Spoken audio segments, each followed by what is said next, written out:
છે અને હવે પછી આપણા ધારાસભ્ય ભાઈ કોણ બનવાનું છે? તો બાપુ શું છે અમારા માટે? તો હવે આપણે જયરાજભાઈને વિનંતી કરી કે આપણને બે માર્ગદર્શન.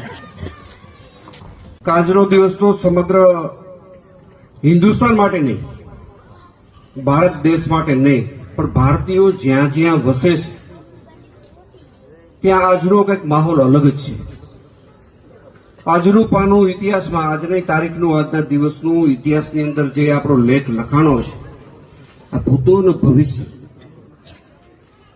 કે જેની આપણને આતુરતાપૂર્વક રાહ હતી, આવું બનશે કે નહીં બને, બનશે કે નહીં બને, એમાં આપણી કેટલી બધી પેઢી જતી રહી. આ પેઢીની આશા હતી કે આમાં હવે કંઈક થશે, ભારતીય જનતા પાર્ટીની સરકાર આવી અને જે આપણી કલ્પના નહોતી એનાથી સારી રીતે આજે